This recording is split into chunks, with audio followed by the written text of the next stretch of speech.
sekarang kita akan mempelajari tentang sila keempat dan kelima. Masih ingat ya lambangnya? Lambangnya adalah kepala banteng. Bunyi sila keempat adalah kerakyatan yang dipimpin oleh hikmat kebijaksanaan dalam permusyawaratan perwakilan.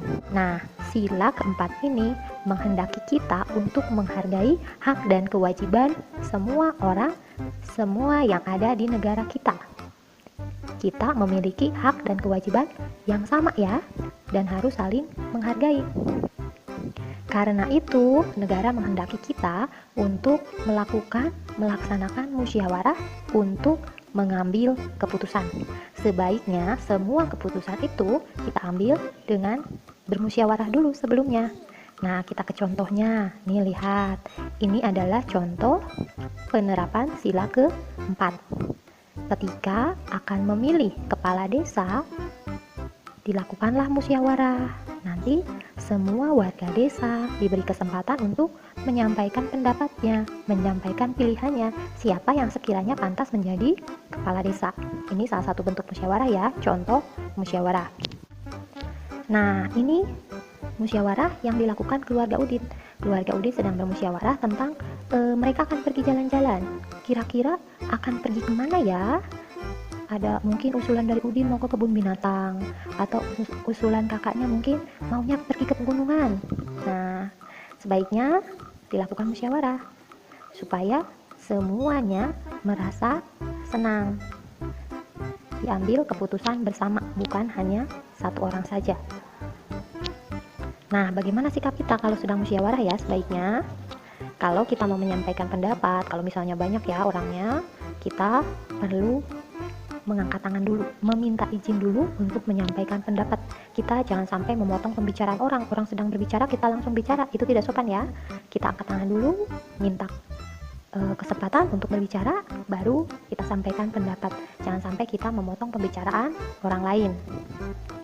Nah, ketika ada yang sedang berbicara, kita harus memperhatikannya. Ingat ya, memperhatikannya. Jangan sampai orang lain bicara, kita ngobrol sendiri, atau kita malah memotong pembicaraan. Tunggu sampai orang tersebut selesai, disimak, didengarkan, baru kita sampaikan pendapat kita. Izin dulu tentunya ya sama pemimpin musyawarah tersebut.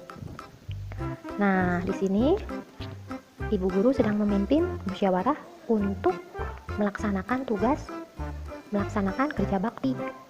Nanti mungkin ada pendapat, kira-kira apa yang akan dilaksanakan, kegiatan seperti apa, yang dibersihin bagian mana saja, seperti itu ya. Nah, ketika sudah melaksanakan musyawarah, hasil musyawarah itu harus kita laksanakan.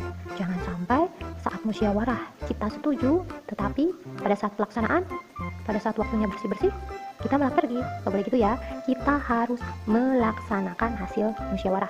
Kalau kita sudah melaksanakan hasil musyawarah, berarti kita sudah mengamalkan Pancasila sila keempat. Nah, kita buat rangkuman ya, kita buat kesimpulan. Contoh pengamalan sila keempat yaitu mengadakan musyawarah untuk membuat keputusan bersama, tidak memaksakan kehendak saat bermusyawarah, melaksanakan keputusan hasil musyawarah, mengikuti musyawarah dengan baik, berani menyampaikan pendapat saat musyawarah. Kita lanjut ke sila kelima. Lambang sila kelima adalah padi dan kapas. Bunyi sila kelima yaitu keadilan sosial bagi seluruh rakyat Indonesia. Ini kata kuncinya adalah adil ya. Sila kelima itu kata kuncinya adalah adil. Adil bisa kita artikan sama rata ya. Tapi tidak hanya itu, bisa sama rata atau disesuaikan dengan hak dan kewajibannya. Contohnya seperti ini, kalau sama rata misalnya ibu membagi kue untuk 4 anak. Kue tersebut dibagi 4 ya, dipotong 4 dengan besar yang sama, itu adil. Tetapi ada adil dalam hal yang lain. Misalnya kalian punya kakak yang di SMA. Ketika ke sekolah harus naik angkutan umum, sementara kalian kalau ke sekolah cukup jalan kaki. Tentunya tidak bisa dikatakan adil itu sama rata ya. Kalau misalnya kakaknya dikasih 10.000, kalian juga 10.000, tentunya tidak adil ya. Jadi adil bisa sama rata atau sesuai dengan yang seharusnya, hak dan kewajibannya. Nah, sebaiknya kan diperhitungkan ya, transportasinya berapa, uang yang nanti untuk jajan berapa, seperti itu ya. Jadi adil itu kita harus disesuaikan dengan keadaan, tidak hanya berarti sama rata. Boleh sama rata, tetapi harus disesuaikan dengan yang lain juga ya. Seperti misalnya orang yang bekerja sedikit, sebentar, mungkin tidak bisa disamakan dengan yang kerja dari pagi sampai sore. Pendapatannya tentu berbeda ya. Ini contoh penerapan pengamalan sila ke-5 juga ya. Ketika sedang bermain, kita harus giliran. Jangan sampai hanya satu anak saja. Adil ya. Semua harus mendapat giliran. Kalau setiap anak 2 kali misalnya, semuanya juga harus 2 kali. Satu anak 2 kali, yang lain juga harus 2 kali main. Jadi jangan sampai hanya yang satu hanya pegang tongkatnya saja. Dia mau lompat, gak boleh. Saya saja, gak boleh begitu ya. Kalian juga nanti saat bermain harus giliran. Nih, ini sedang melaksanakan kerja bakti. Kira-kira adil nggak ya di sini? Semuanya bekerja, berarti ada keadilan di sini ya, sesuai dengan sila ke-5. Yang ini juga anak-anak sedang membersihkan tempat bermain. Ada keadilan di sini. Semuanya bekerja, semuanya ikut merasakan lelahnya, dan ketika sudah selesai ikut merasakan kenyamanan karena lingkungannya bersih. Nah, ini dia.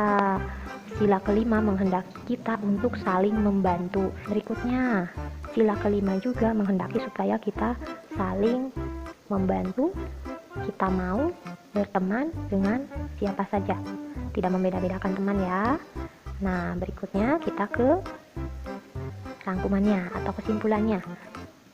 Pengamalan sila ke-5 yaitu berlaku adil terhadap sesama, menghormati hak orang lain, saling membantu, gotong royong, melakukan kegiatan yang bermanfaat untuk kepentingan bersama.